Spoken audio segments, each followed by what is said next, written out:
That's been very humbling to be provided the opportunity to go home to country, to work with your people, with your elders, with your young people, um, is just very humbling. And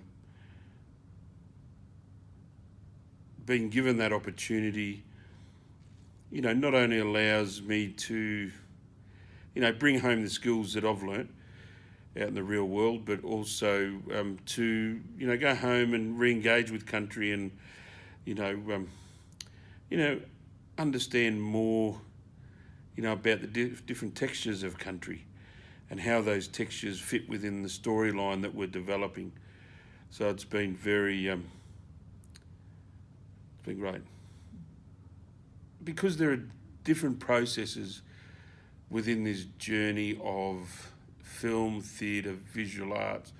I think that opens up many pathways for opportunities for community members who may have an interest in one of those pathways. So therefore, putting that opportunity out there in community and community member putting their hand up going, well, I'd like to do that. I'd like to, make a film or be, an assistant director, or I'd like to be a director of photography, or, I'd like to be a clapper loader or continuity or writer or, so that creates nice little opportunities that can allow you to get your foot in the door.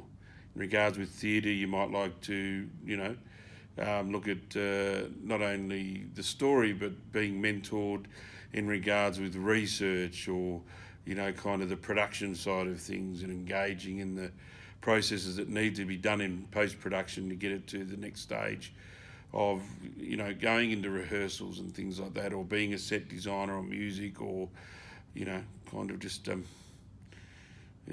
getting coffee. We all have to start somewhere. And so I think it can open up lots of different pathways in lots of different areas that can interlink in regards with the story that you want to tell. So, yeah. I think what makes the story unique is that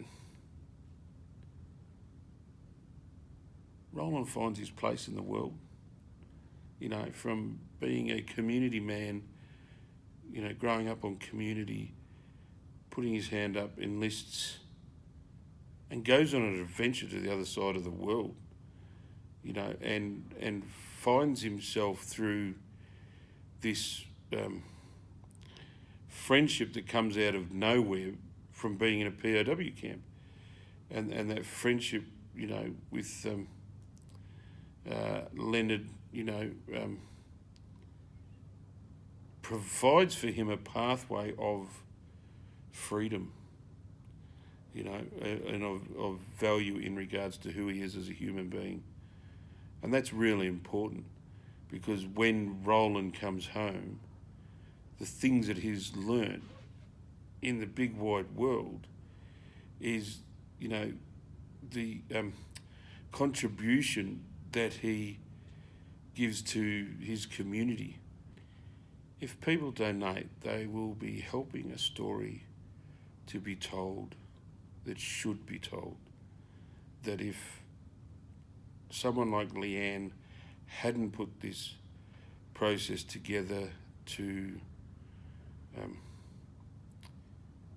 provide opportunities for community members to tell these stories from different perspectives, they wouldn't be here. And so therefore we wouldn't know about Roland Carter, and we wouldn't know about, the small role that he played in World War One. And that out of that role that he played in World War One was his friendship with one of the greatest anthropologists, ethnologists in the world, who ultimately experienced what Roland experienced as a POW by himself being put into a camp and sent to Australia from Britain. And so, if people, find it within their heart that this story is of value, then, small contribution can, go a long way.